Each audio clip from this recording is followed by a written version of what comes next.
because that's how everybody who can't make it like catches the replay. And I love that Zoom allows me to do this because I can't save it in the background of Zoom because it costs too much money. Because that's how. Yes, I know. Thanks.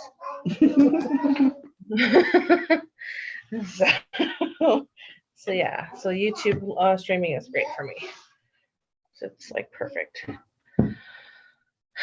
So it's just us three for now. I'm sure people will pop on. I'm a little bit.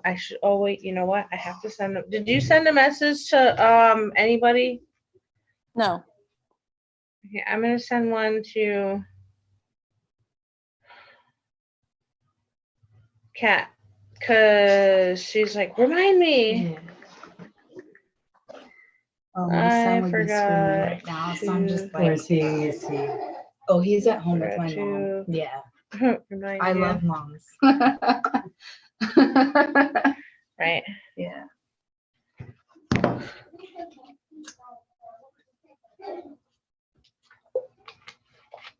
Okay. All right. They're so good. They're just sitting. They're just like cute little kids. They're fine. Yeah. Awesome. She's like, I have a friend. Yeah. So I sent a message to Katie, and I don't know if she'll get it, but you know. I just sent one to Cassie. Okay. And then I Terry. Let's see if she's gonna be on tonight. All right, you guys gotta keep it down a little bit, all right? Kaya, keep it down a bit, okay? Thank you. You live close by here, honey? Mm-hmm. Yeah, like 2 minutes away. Yeah. Oh, I learn how to spell this woman's name sometimes.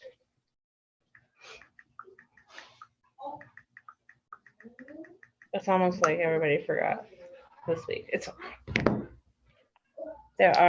week. It's one of those weeks. There are 6 of us. That's so okay. It's okay. Ashley's listening in the background. You know, her video's off. It's okay. All right, so let's get started at 7:14. Let's do our thing. So chapter 8, we talked about the witchy calendar, the wheel of the year, the different holidays.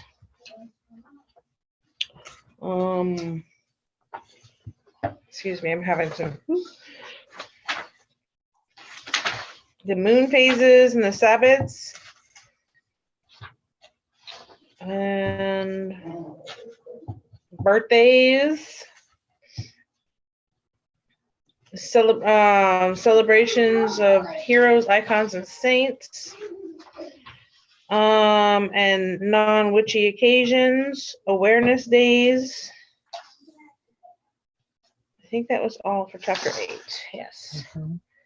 So in the beginning of chapter 8, we talk about the holidays. So there are 8 holidays along the wheel of the year for non-Christian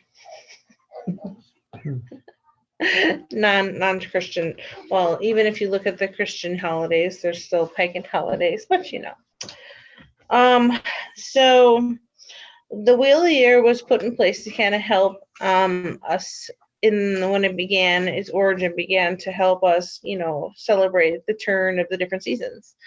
That helped us categorize the harvests and the sowing of the seeds and celebrate coming out of winter, you know, changing the seasons and harvests and sowing, and most of it had a lot to do with food. So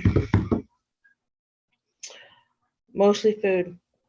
So that's where it originated from is the Yeah, when to seasons and plant, when to harvesters. harvest, when to take care. It was the whole. How are you gonna eat? Right? Plan our calendar so we Exactly. got food. Right? So they call this the Wheel of the Year. She says, I don't even know what page this is because I'm in my Kindle. She says the annual cycle of celebrations known as the Wheel of the Year is used by tons of witches to help them navigate their way through seasonal changes around them. The wheel can be a tool for keeping track of how your year is going, what you're grateful for, and what's next for you. Many witches also feel the wheel connects them with the land they live on. And there's Terry. And Terry's like, oh Cassie's- shit, I lost track of time. Got Cassie's coming. you. She was running Mike.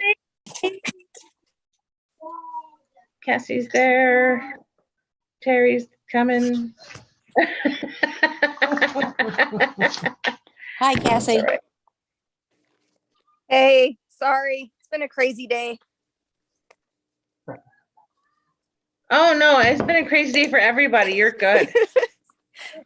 Fine. Oh, I took a nap before book club, so. Well, you're smart. I didn't have a choice. I was reading, and then I was like, It's happening. This is happening. I needed it. I was up at 6:00 this morning taking my daughter to like appointments and shit. I was just like, whoa, yeah. Oh, so we're talking about the Wheel of the Year right now. I don't know what page it is because I'm on my Kindle and my Kindle doesn't have page 48 numbers. in the hardback. Okay. 48. Thank you. Got it. Okay. Can you close the door then since you're home? Thank you. The second paragraph. It could be like, I don't know what it is in the book. I have my own here. She says, the wheel connects them with the land they live on, encouraging them to notice the cycles of nature and marvel at the wonders of planet Earth. The wheel consists of 8 festivals known as the Sabbats, symmetrically studying the year with jewels of reverence and celebration. For each occasion, you can check in with goals, performance, relevant rituals, spells, honor the land, deities, and whatever the hell else you want to do. So we're going to go over some of those 8 celebrations. So I'm going to slaughter some of these names. I'm just going to tell you guys now because I don't know how to pronounce them all properly because I just don't. So if you want to correct me, that would be great. So I think it's Imbolc, the celebration of the coming of light. That's us coming out of the darkness into the spring. Not exactly spring, but coming into the change of spring. So that's when we usually begin to sow some of the seeds, depending on your location, because everybody in the world is at a different temperature, a little bit. So, but generally speaking, that is the beginning of seed sowing. So that is. She likes to kind of mention more than just one day. It's not just this day. So it's like a combination of a couple of days. So she says this one's between February 1 and 2. And she mentions that we're full of good intentions for the New Year's resolutions, but January can be dark, a sleepy month that feels slow going and doesn't seem to encourage living up resolutions, because most of like us witches, our New Year's, like a witch's New Year's Eve, is essentially Halloween. So it's a little bit different. So it's seen as a time when the actions really begin for each month period. It could be a period of preparation and adjustment, a starting line for the year. You could use the time for calling new ideas or realizations, using spells, or calling on beings for help. She also says the emerging light could be symbolic of new understandings. Do you need to learn the basics of something new or research familiar topics more deeply to become more proficient? Imbolc could be about welcoming the light of knowledge. So she's given us just simple ideas that you can kind of expand on as you grow in your own personal craft about how you can use the fresh start or the new start to the year in your own way. So she says Imbolc's theme of emerging light could symbolize the strength or the potential inside you or someone else, and use the magic and ritual to help you grow stronger. So the next one right after that is Ostara. Oh, Ostara, I believe it's Ostara. yeah, Okay. they have so many different things they call it. hmm Spring, vernal, Yeah, and Easter. Easter. We'll see, like, It's all you know, different. the Christians would use Mhm. Easter, but for us it's Ostara. But it depends on the tradition you're in. Will depend on what it's called. So the names change according to tradition. But that's our holiday in March. So it's towards the end of the March she says between 19th and 23. I see it as about the 21st. Okay. So that's spring. Mhm. First day of That's spring. it, spring, yeah. So that's when the earth begins in most cases, not all, but most cases, maybe not down here in the desert, but in most cases, when the earth starts to, sprout food, begin its, from the seeds we started to plant, this is when they're starting to pop. Of course, if you live like really far up in the United States, it's probably still snowing. Just depends. So she said this could be a good opportunity to think about how you would like to come out if you choose to. We talked about that last week about coming out of the broom closet and whether or not it was a thing you were going to do or not. And nobody is by means and, required to. This one says, is there a message you want to get out there to people, or is there a way to be more authentic? Personally, star imagery often includes newborn baby animals such as lambs, ducklings, and rabbits. How about choosing to see this as a time of focus on animal rights? This is also a fertility holiday, guys. Mhm, yeah.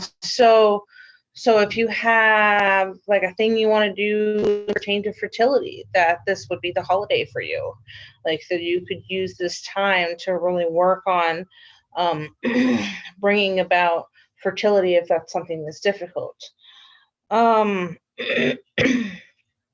She says you can use this to connect with animal energy and finding animal spirit guides. I think there are plenty of times during the year where you can also do that. But I'm not familiar with any particular rituals on how to create or find a spirit guide. They usually just come to you, Sorry, I'm having like Yeah. a little bit of heartburn. She talked about sometimes in dreams, sometimes in, Yeah. or through meditation. Right. The balance of light and dark could represent a balance of different aspects of your personality. So shadow work.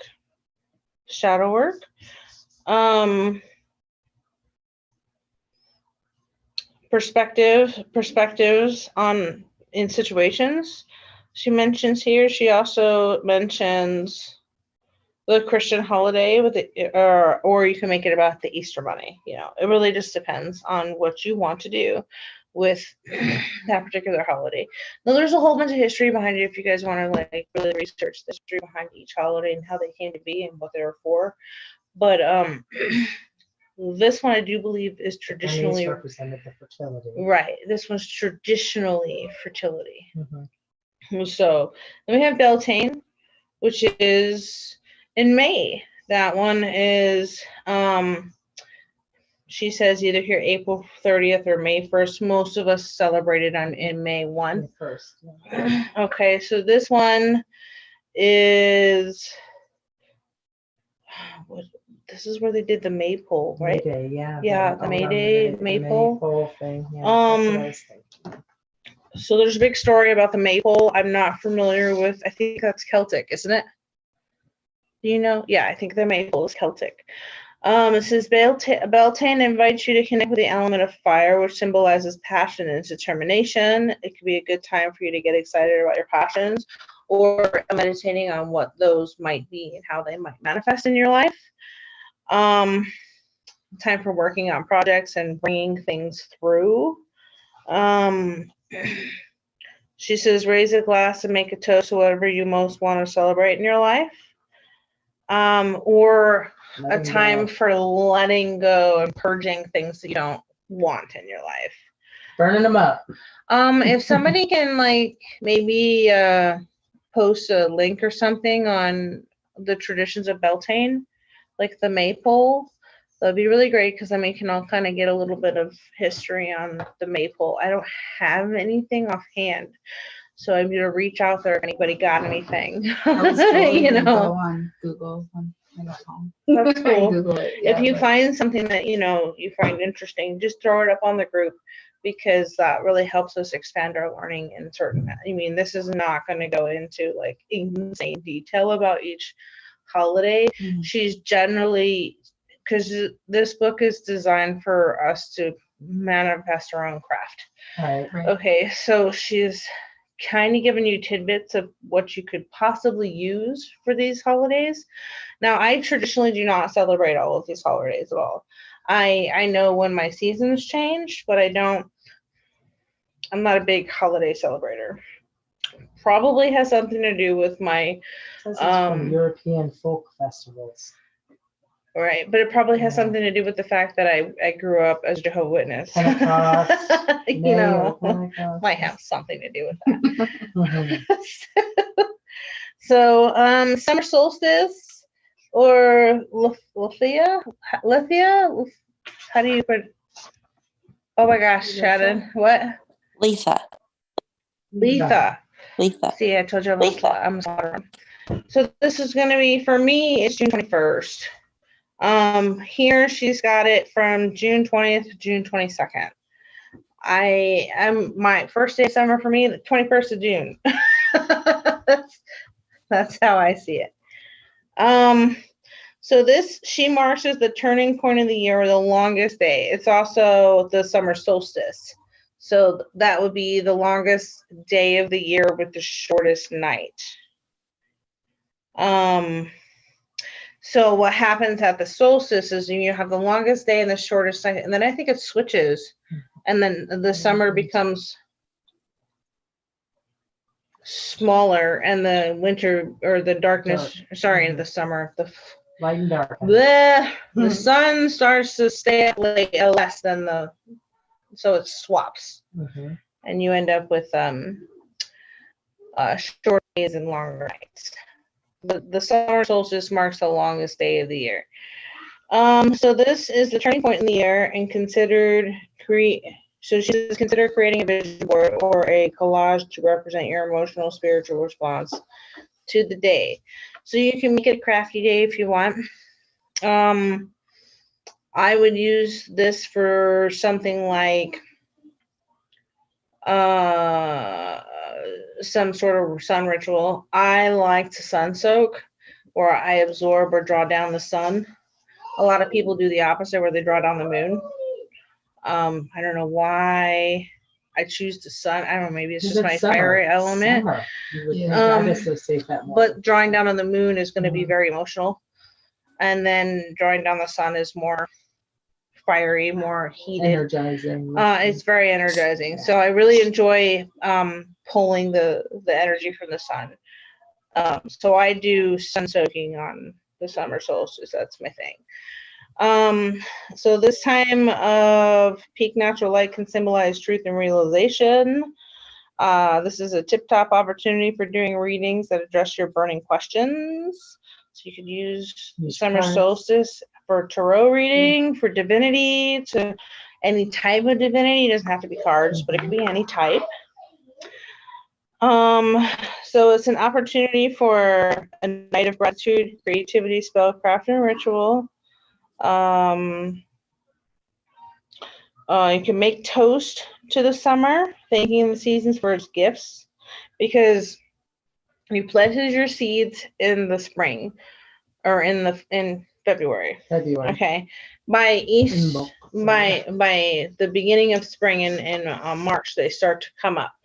Okay, then we represent the fertility. So like that means that once they come up out of the ground, what do we want our seeds to do? Our flowers, our fruits. We want them to fertilize so that we can get fruits. Okay, so in the summer, we're nourishing that.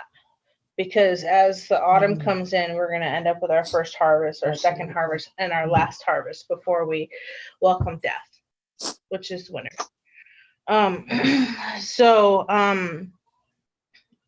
the summer is all about nurturing, like, getting it to grow. So you can thank in your spell work, you can thank for the food to come. You can throw a party. She says you could throw a party in the realm of your imagination. So no holds bar. I love that. No holds bar. Swim, have a great time. Just different things you can do in the summer. There's tons of stuff you can do in the summer. Me personally, that's my kids and I go after doing the sun soaking on the solstice. We spend the summer going back and forth to Wet 'n Wild. Why? Because my pool blew over and they have water and I live in the desert. There's one in Anthony. How far is that? So it's about 40 minutes from here. It's pretty nice. And they have great, right, they have great season passes that you can go all summer long. They're not super Wild expensive. Rivers is where I took my kids when they were of that age. Same kind of thing. Just Mhm. parks. So we go do that in the summertime because it's, we live in the desert, so it's nice to not fry. So, I'm gonna call the next one Llamas because I can pronounce that. I don't know how to pronounce the other name. It's just It's Lunasa.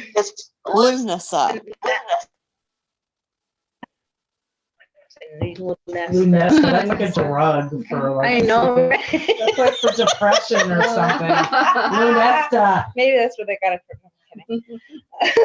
So this is in August, for first and the second. So I like to call these ones like the little mini ones. So this is the beginning of the harvest, the very first plants that start to come out of the ground. So you're looking at peas, carrots, tomatoes, all the ones that are early planters. Well, not carrots, but early planters. All your early planters. Did you do that because you want to wait till it's not cold to plant your carrots? Because I will tell you guys, if you plant your carrots and it gets cold, you're going to grow flowers.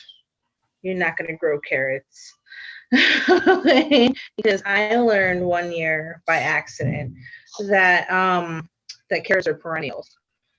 They're not annuals, they're perennials. So if you put a carrot seed in the ground when it's warm, when it's past the freeze zone, and it happens to catch a freeze, the carrot will turn into its second year cycle and pop a flower instead of I think that's how you get your seeds. So you can actually leave your carrots in the ground for 2 years and get seeds the second year, or you can trick it and plant it early. Get your seeds. Yeah. So nature's cool. So she says that you can consider the Sabbath for your actions and consequences. You reap what you sow. So think about the things you did at the beginning of the year towards August. You're looking at those decisions. So you did this. What are we doing here? Because we're nurturing. We planted. We're nurturing. Now what are we getting? Okay. This is the first time that you'll see the results of your labor. Okay, so she says you can perform rituals to help you accept or understand your past actions. How can you thank someone to whom you're grateful for? Or write messages and set intentions. Poppet making. The poppets can symbolize your willingness to receive goodness and nurturing. She said you can also use this Sabbath to focus on the collective. What does your family or chosen family need right now? What are your concerns, community, those types of things. And spiritual preparation. So, again, you can choose what you plan to do during these holidays as well. You don't necessarily have to stick with what her suggestions are.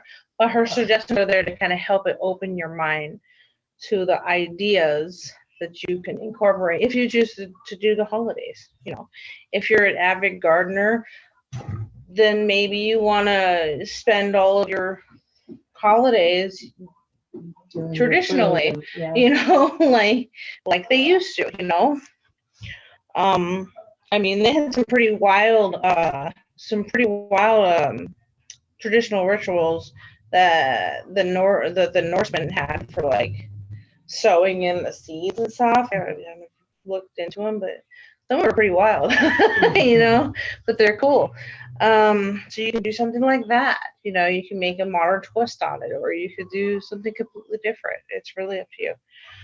So let me get into the equinox, which is the longest night of the year, right?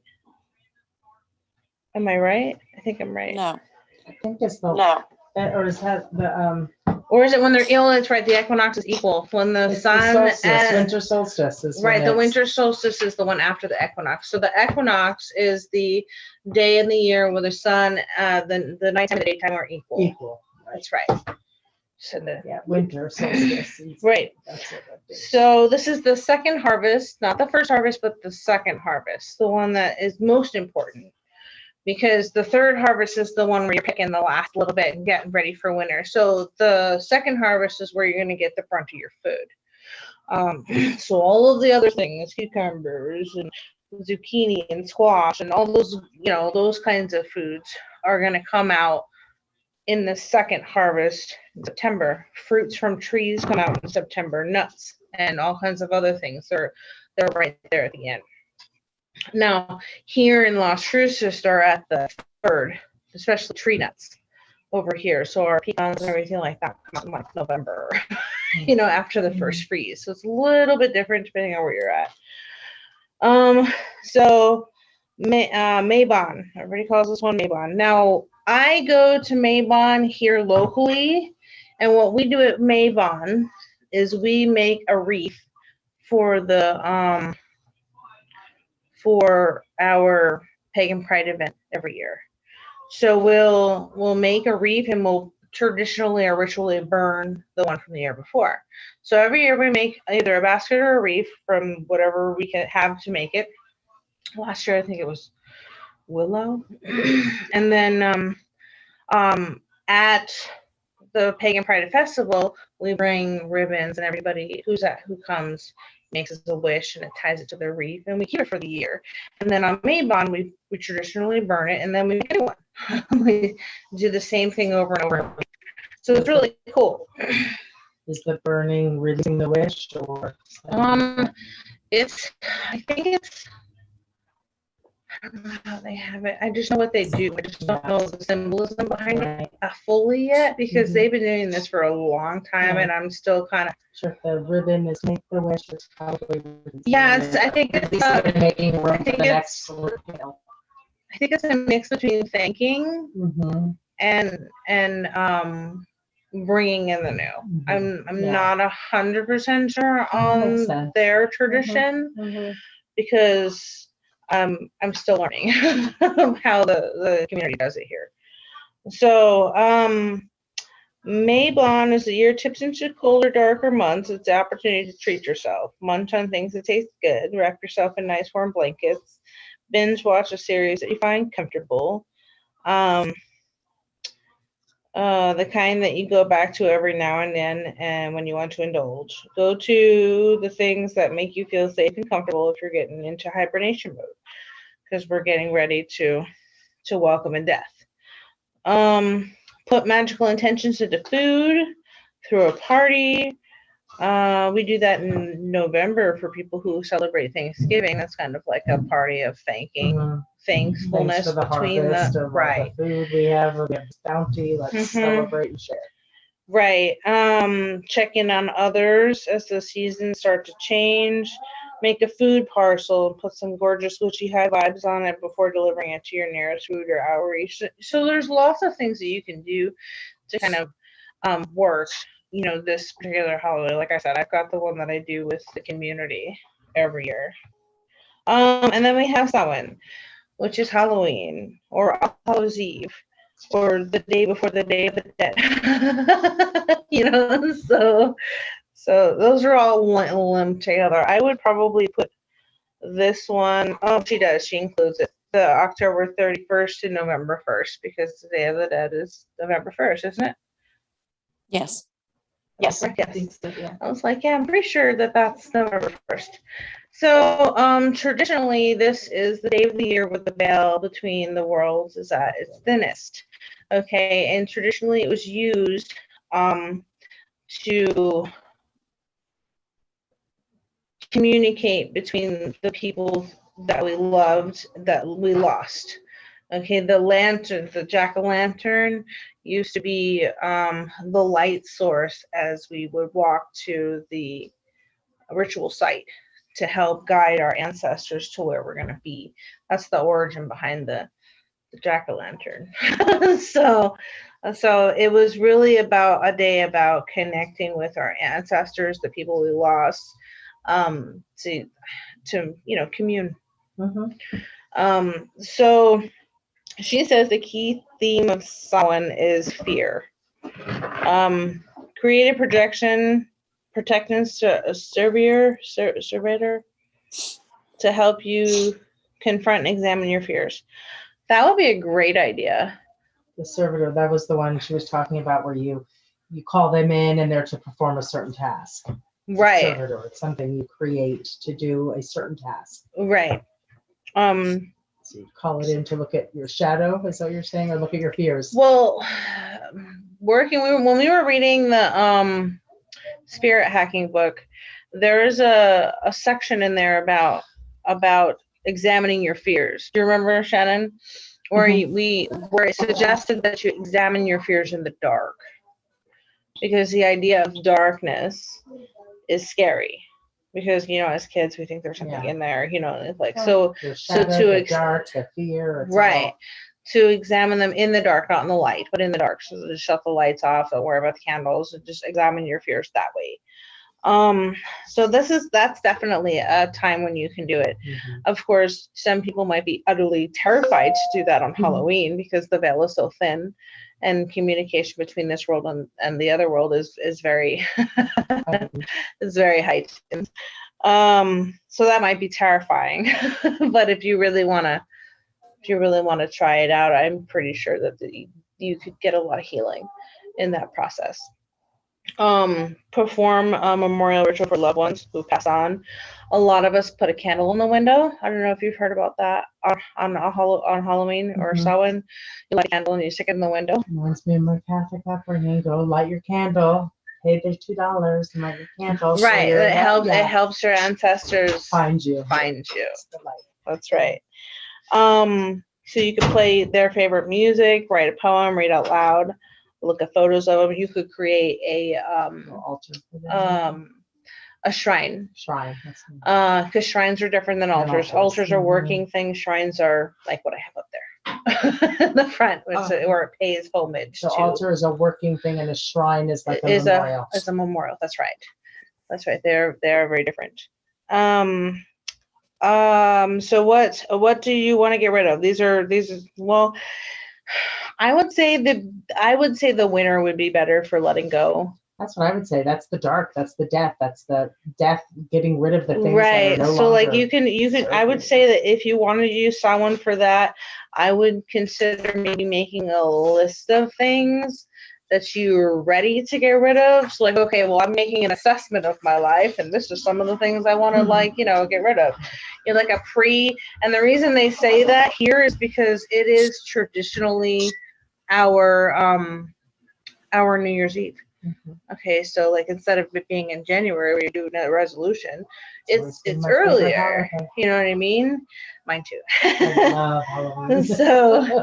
So I would consider like making a list of things you want to assess that you want to get rid of, and then in November and December would be better times for releasing that kind of stuff, in my own personal opinion. She says you could burn it. You write it on a piece of paper, burn the paper, use the cauldron for that point.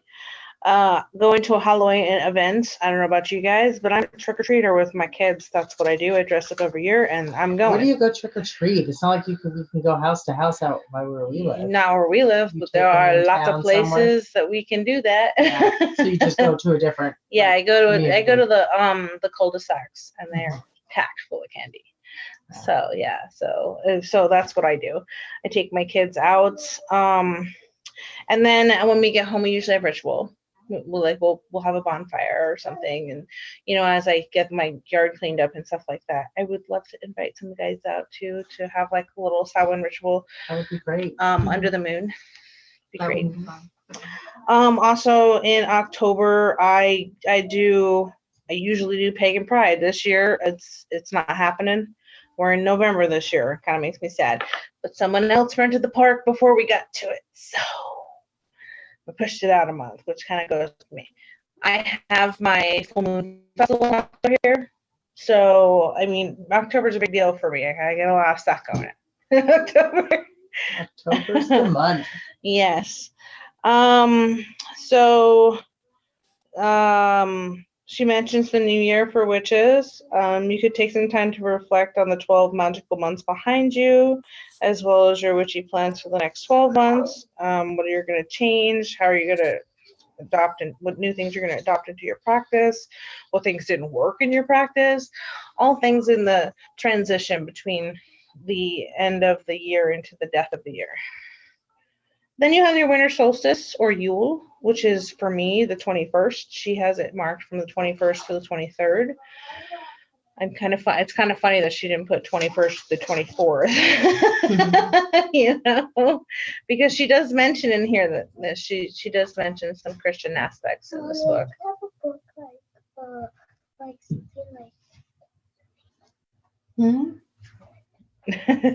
she wants a book. Oh, I don't really have any kid books. There's a couple There's of like, those there's some, books there. I know something that you'll probably like. what's that? Okay, I'm sure you'll figure it out. Just don't get into stuff you don't belong in. I'm nervous about that. Kaya's usually pretty good about making sure everything's good. So, she uses this time for. I'm gonna go grab a water. I need a water. Hold on. Dying over here. Thirsty. Lunch and all that stuff's coming back. Yeah, I'm gonna go grab that fuck off spray and spray it on myself again. Like.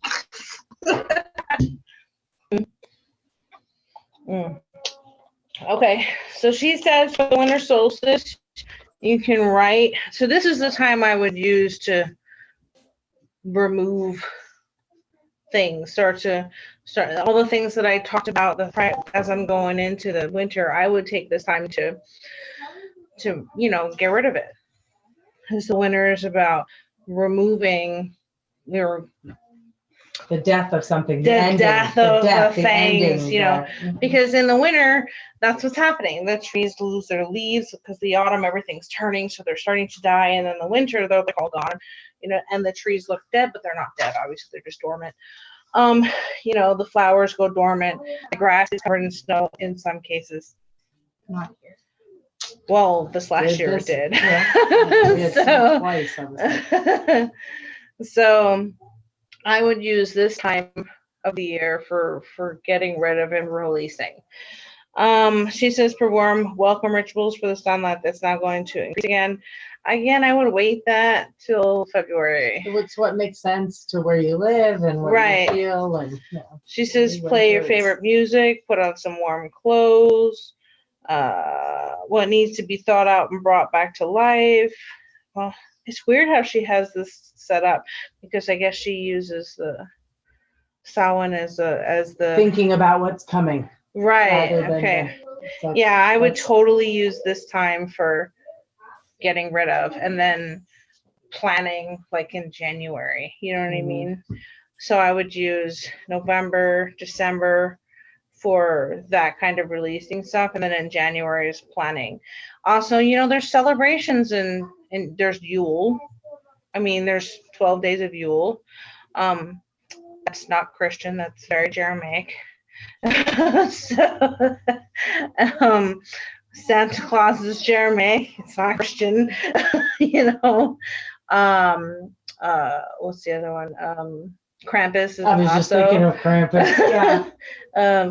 Those are traditional things that I mean on the Facebook group. I have some videos about Christmas and Krampus and those kinds of things and the story and the history behind it.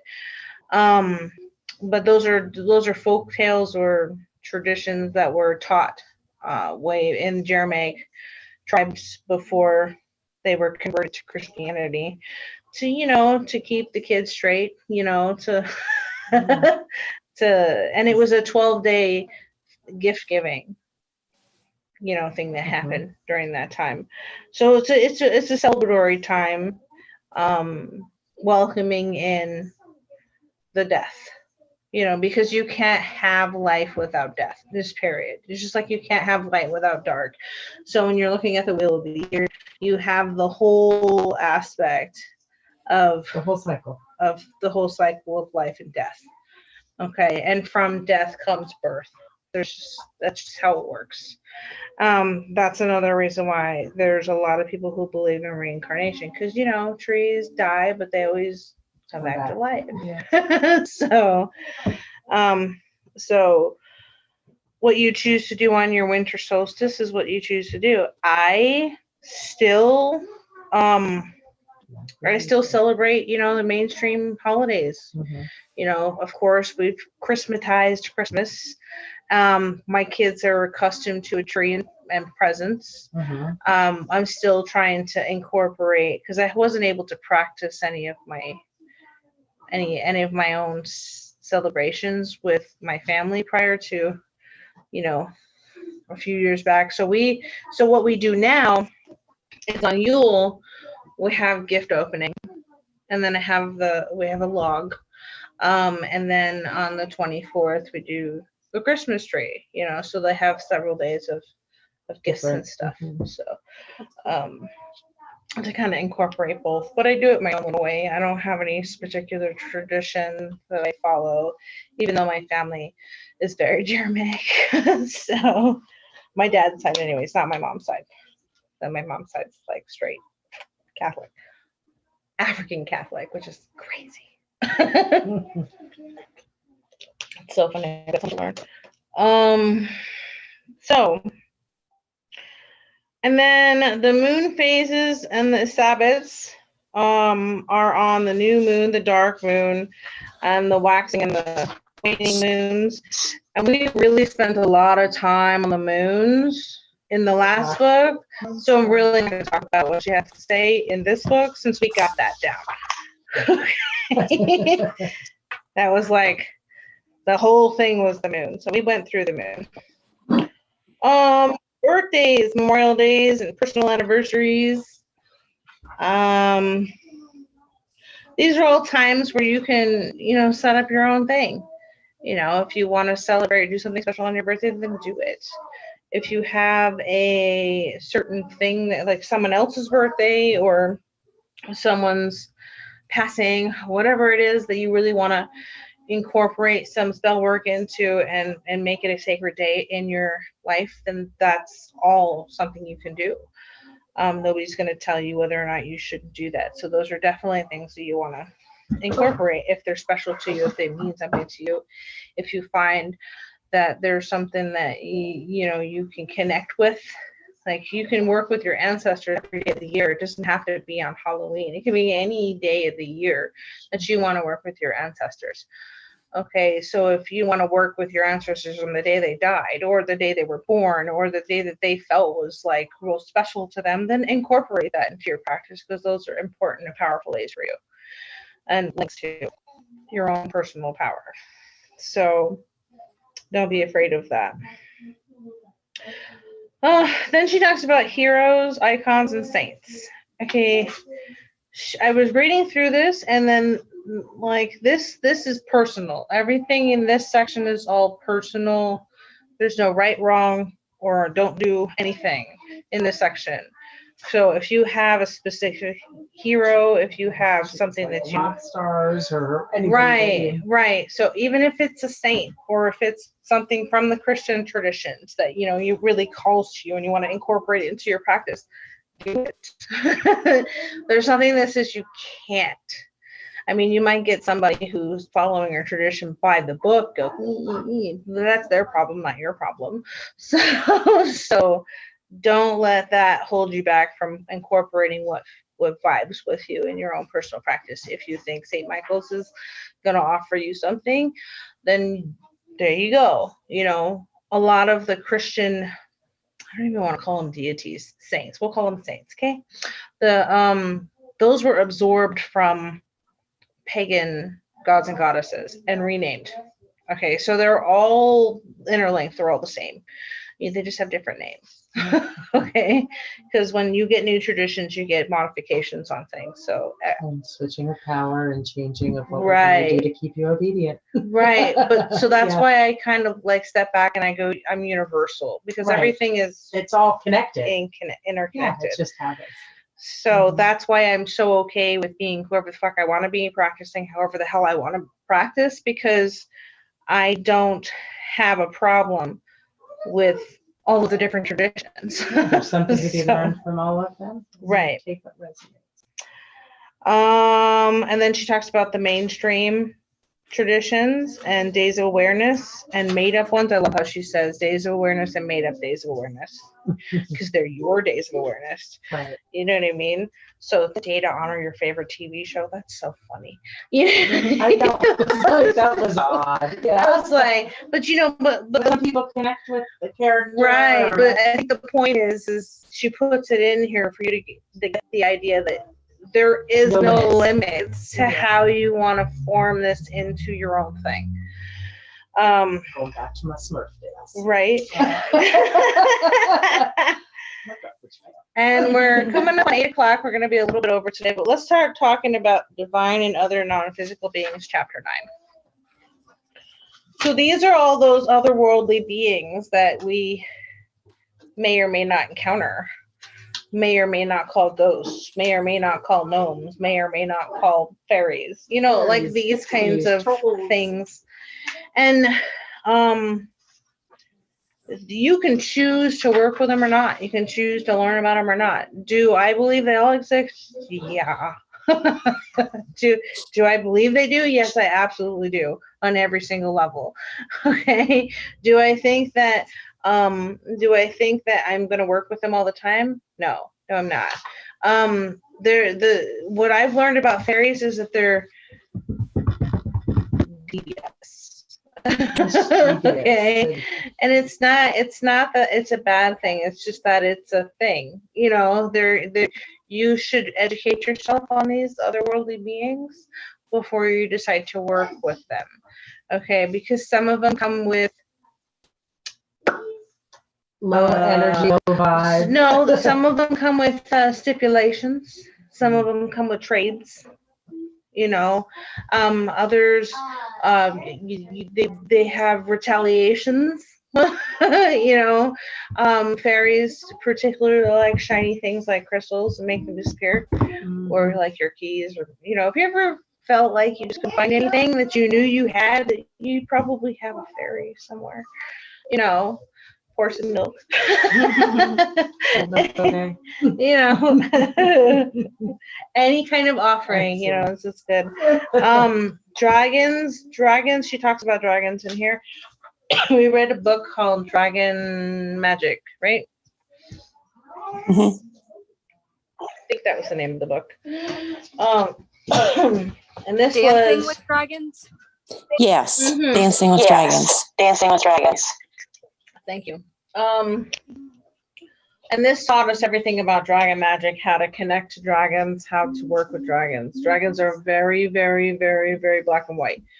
In other words, they do not like people who are dishonest, who lie to themselves, who lie to others, who deny who they are. So certain entities are very distinguished in how they work with people. They're not afraid to be present at all. Also, She talks about ghosts in here. What is she saying here?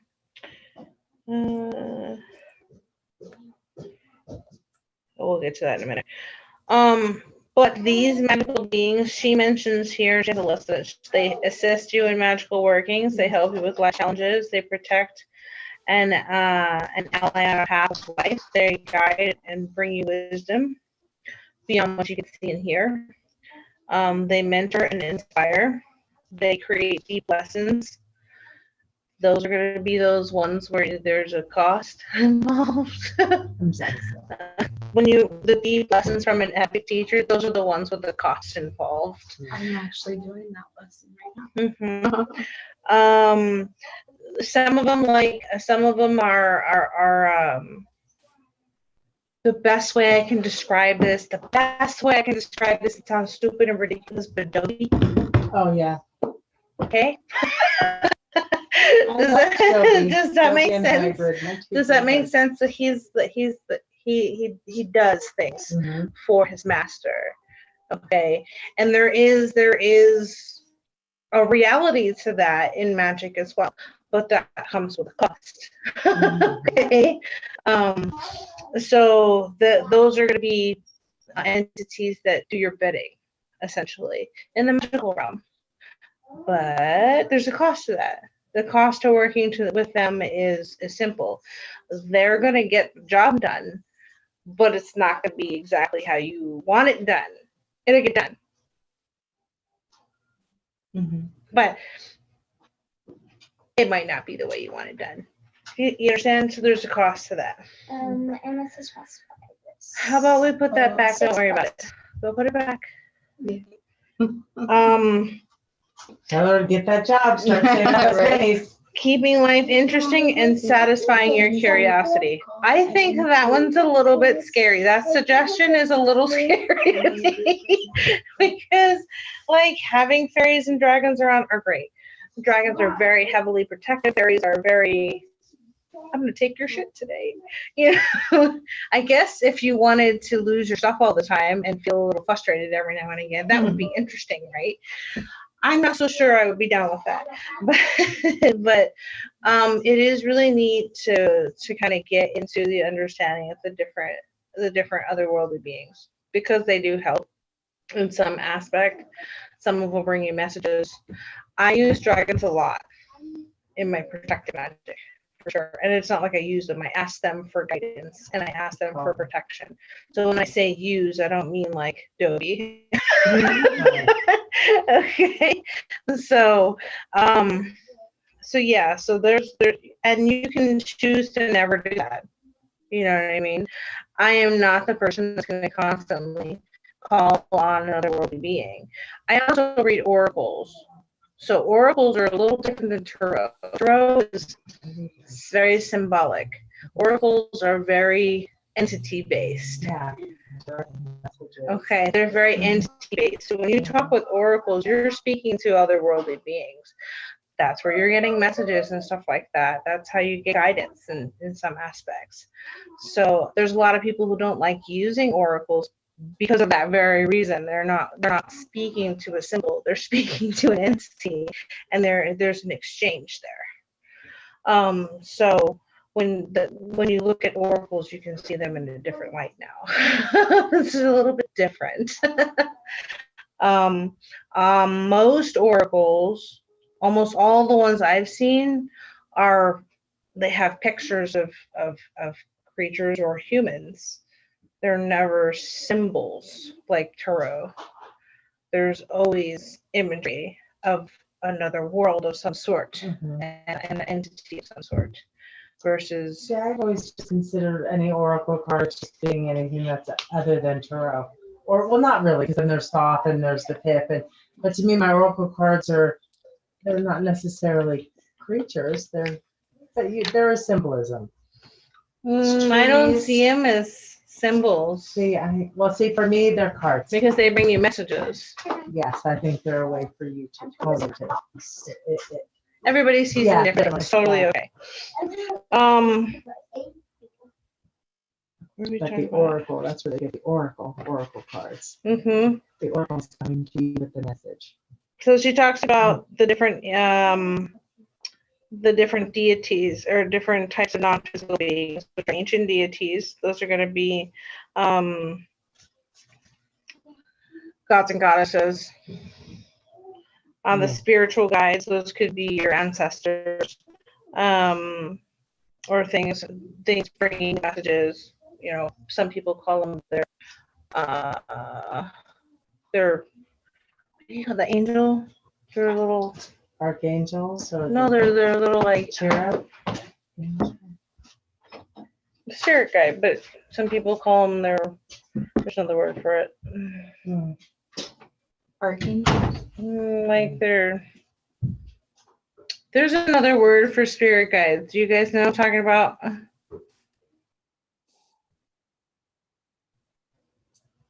Other people call them something other than spirit guides. Are you talking specifically about angels? Okay, yeah. So yeah, people will call them Like angels, I guess. Guardian angels or Yeah, that's what I'm talking about. Thank you. So spirit guides often called guardian angels. Just someone out there looking out for you.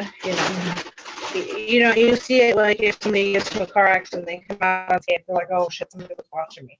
Spirit guide. That was me. Okay. Ghosts and spirits. These are things that you've been dealing with a lot. Yeah.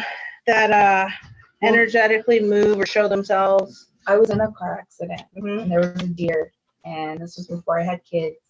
There was a deer. I missed the deer, but then there was like this mountain cliff thing. I didn't have my seatbelt on, and all I remember is saying, "Oh," and I ducked.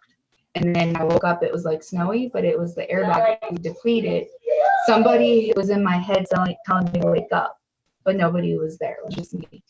And then I remember the door was like jammed, so I remember my head was buzzing, like it was, but there was no blood. So it was just like tingly. And then I jumped on the other side and I had got pizza from my dad and I plopped my big butt on the pizza. I remember that. But the door opened and I just got out and I walked away. I only had concussions. Could have killed me. They thought I was drunk driving. I'm like, nope. I bet you wear your seatbelt.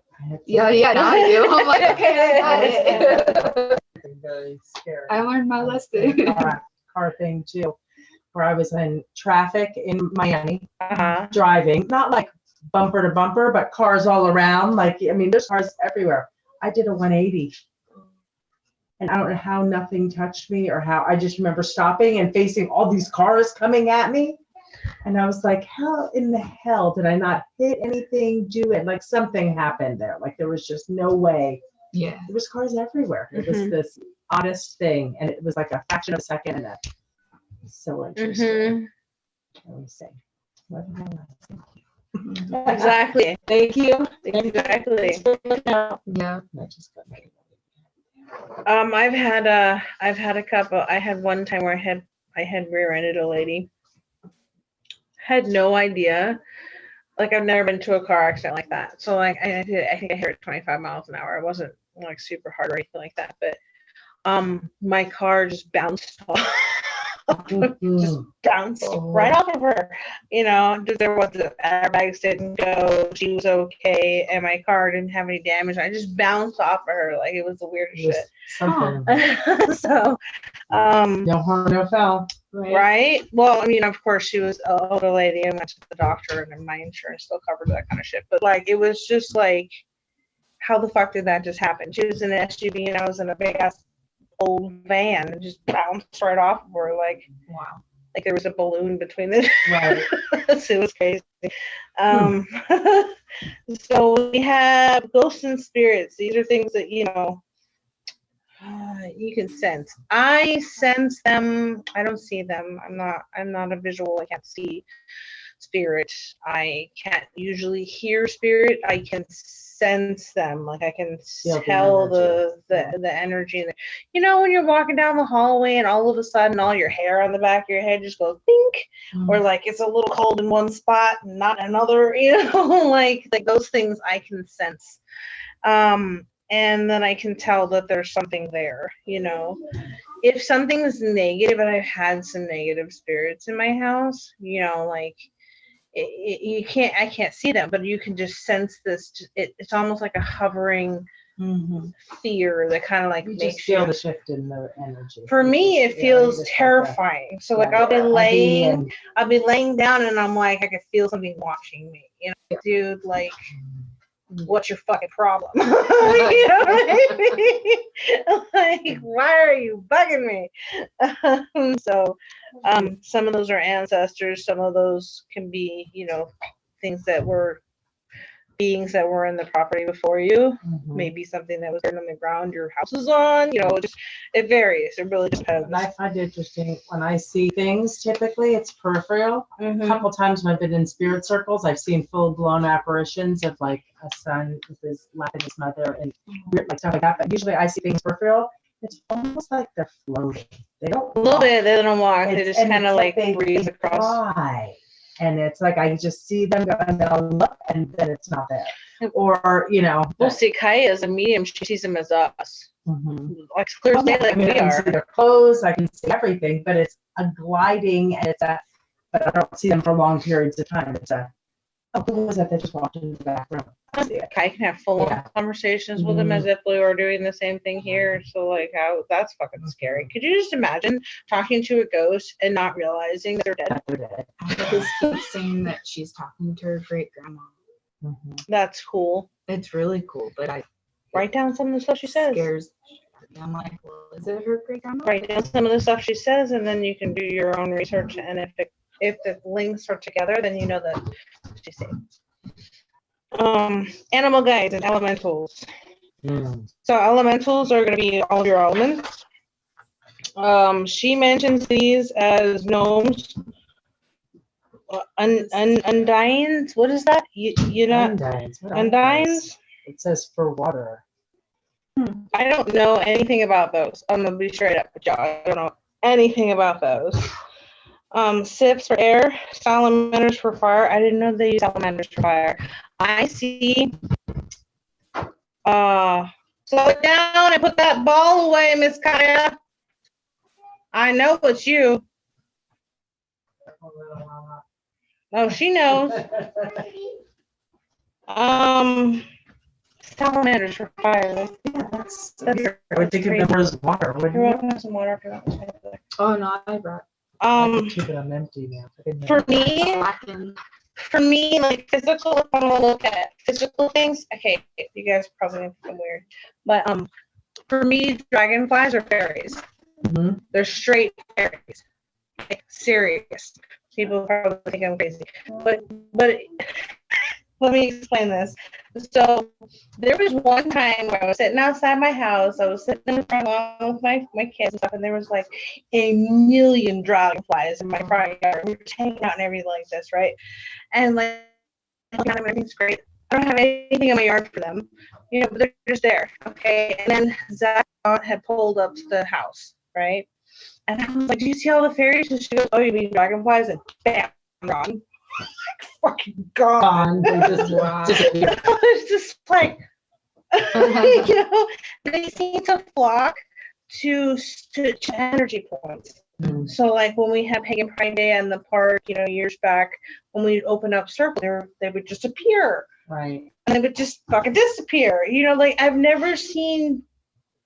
They're just, you can't track them So there they anywhere. They're there, they're gone. So for me, dragonflies are straight up fairies in the physical form because they are very mysterious creatures.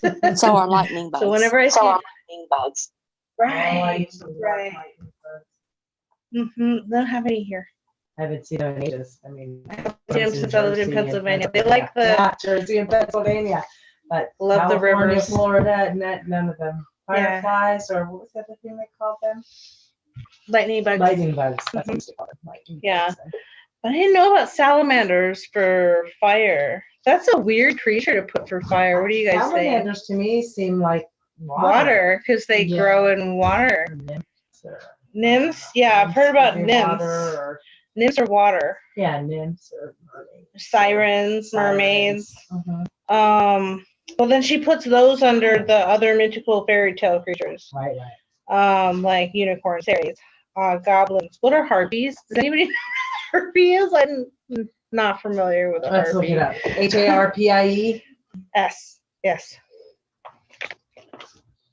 And pixies are the same things as fairies. I think pixies don't have wings though. Do pixies have wings? In Greek mythology and Roman mythology, a hare is a half human and half, I'm going to guess it says animal, but let me pull up the full definition. Usually it's half bird. They have Is that what feathers. it is? have feathers.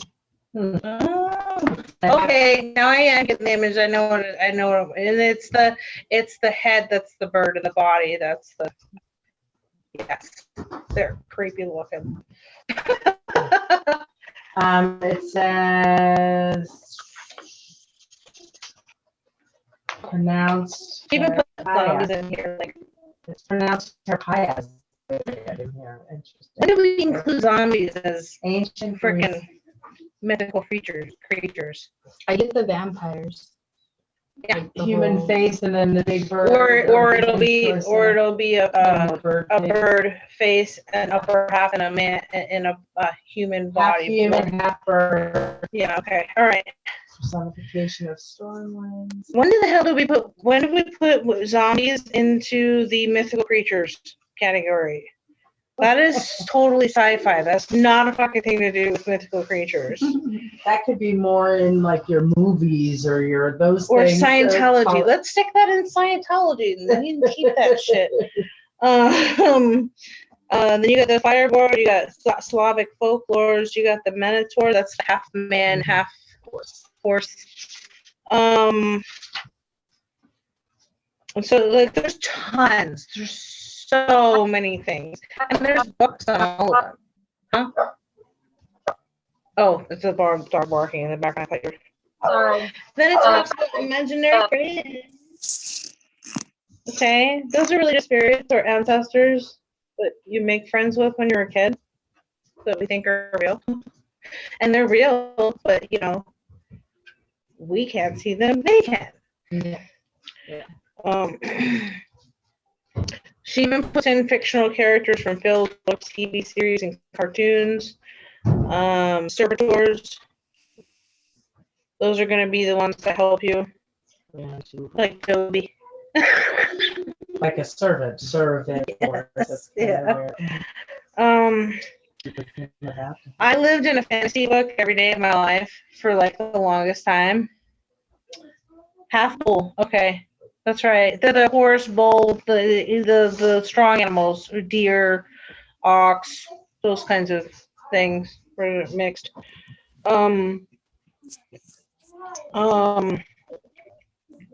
Oh yeah, I lived in a fairy tale book for a lot of my life because I spent a lot of my time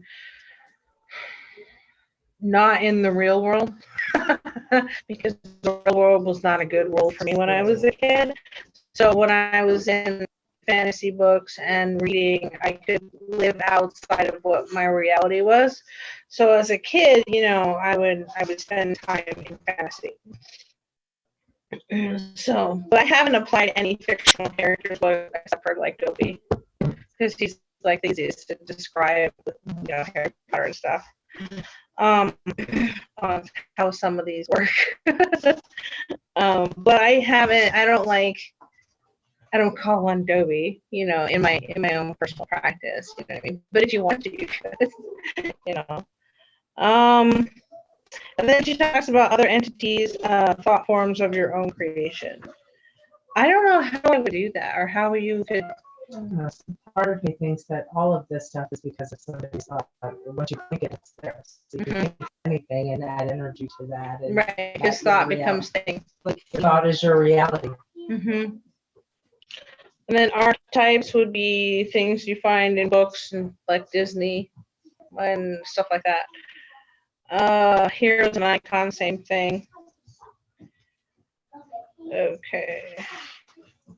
So she gives a list. She goes, here's a list of possibilities to try when connecting with non-physical beings. Settle down, you two. I know I can hear you there.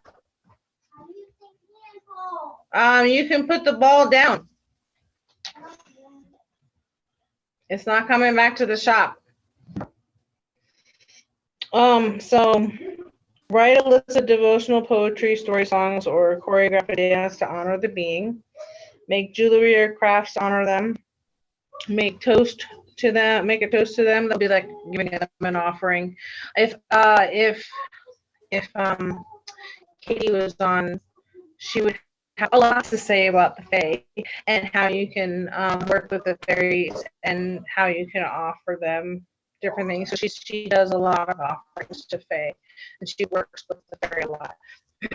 So you can speak to them in the morning or before bed. You can identify certain signs that represent the presence of a being, like my dragonflies. You can observe a yearly feast for them. You can dedicate a lunar phase, a day, whatever you want to do. You can create a shrine. You can keep a notebook to, jot down the things that you've experienced with them. Make them a mixtape. Right. That's creative. Right. Make it a mixtape. There you go. Invoke the energy of the being by dressing up with them or playing appropriate music. That would be kind of like something you could do on Samhain, Halloween. Dress up like your favorite. Dress up like your favorite thing. I'm always usually a witch for Halloween because that's just wham. Every day of the year. So, overcome your fears and challenges in order to honor them and dedicate your victories to them. Especially if you're working with one that is helping you. It's something specific. Right. If they're doing your bidding, then a thank you is quite necessary. It's the respect, mutual respect like you would do for any human being. Pray with them to help, pray to them for help in solving issues and finding answers. Just be aware if you're going to work with any entities that are established folklore. We're going to call it folklore because legends and folklore all have roots. Okay, so in some aspects, there's fact behind it. It came from an origin of something. You can drag it back. But when you begin to work with these, you have to be open to it. And you have to be willing to accept it. You can't just be like, oh, I fucked up, and I know it doesn't quite work that way. Better you go on and work with things that are in your comfort level and right. Make sense to you. Right, but sometimes when people who are new to doing this, they get freaked out by like the extra assistance. So sometimes the dragons will come up and sit on your shoulder, fuck with your hair, touch your face. You'd be like sitting there in a meditation, like feel shit on your fucking face or your hair moving around. You're like, what are you doing? It starts to freak you out a little bit because you can actually feel those things and the energy changes. Just like when it goes to walk by when your freaking hair turns, you know what I mean? So you can feel them, their presence. And sometimes it scares the crap out of people. So, Kaya? 1. Oh, really?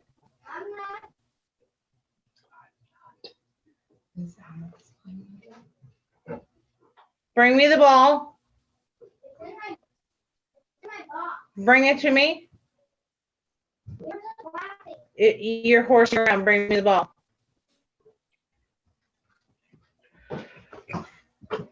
Thanks. We'll be done in about 5 minutes, 10 minutes. 15 million years. 15 million years. So she says when it comes to offerings, you can figure out what is appropriate. With more established deities, there's a consensus about what kind of offerings. If you want to work with Hecate or like what I'm doing, you can do research on what things that they relate to them and utilize that. Or you can go, okay, well, here's a list of things I like, but I'm uncomfortable doing this, or this. But that one works for me. Right. You can do that. You know what I mean? So for me, I didn't go by book for my shrine.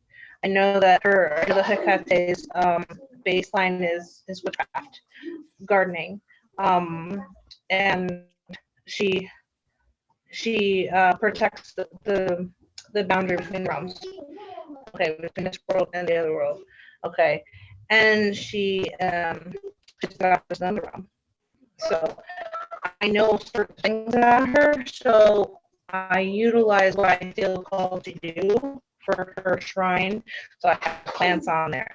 I have a certain type of essential oil. I have a working altar bowl on one side and an offering bowl on the other. And then I put her the thing that she works with. So she works with the hell cow and the snake. So I put those objects And on her shrine. And the stones, they're all elements of the earth. Okay, I set her right by the door.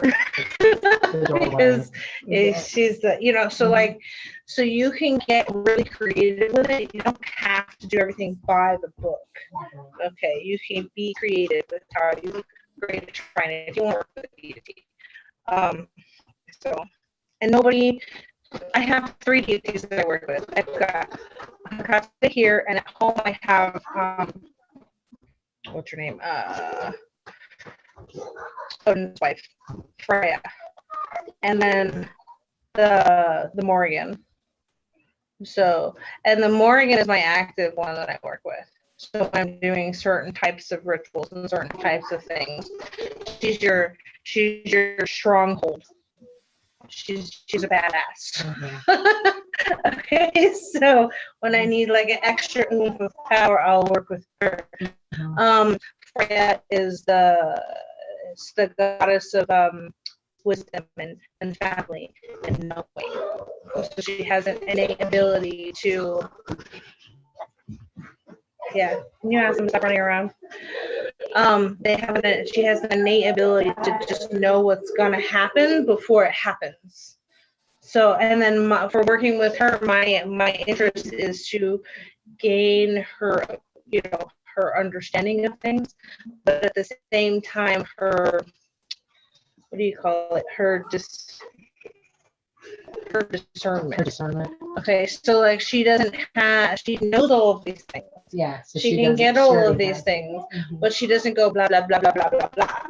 She sits kind of like in the back and kind of just knows. You know what I mean?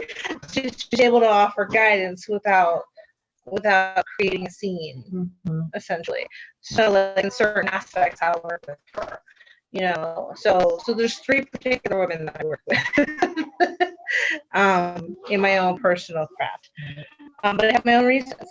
So, and you can research all kinds of deities from all kinds of different places and determine which ones work for whatever you're doing. No running, no walking. This is a store, not a playground. Am I clear? Thank you. So, and then she talks about just a couple of wordings in here as you read through the end of the chapter 9 to kind of give you guidance on how to work with each of the different things.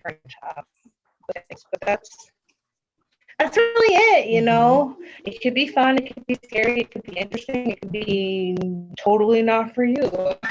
You know? Just interesting hearing about all of this different stuff. Because like I said, I never really considered.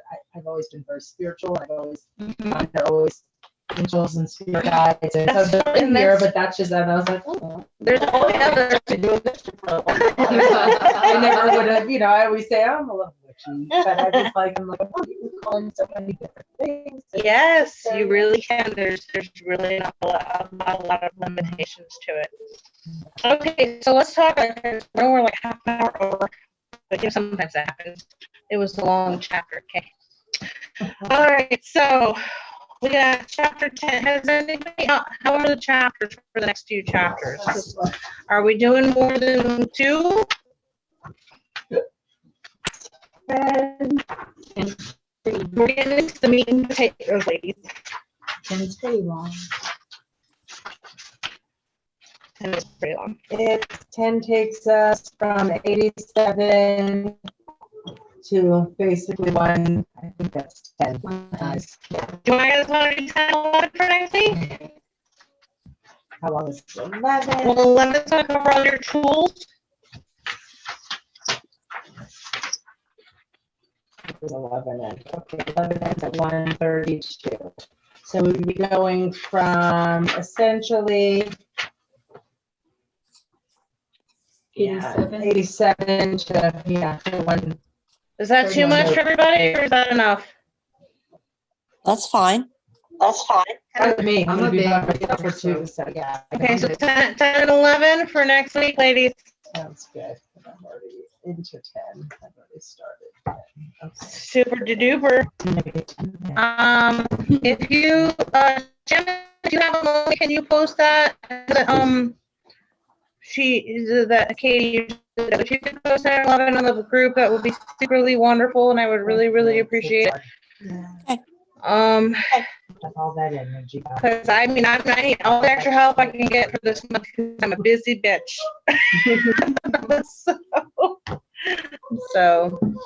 But all right, ladies. So I'm gonna wrap it up for tonight. I hope you guys have a wonderful week, and we will catch you all next week. Okay.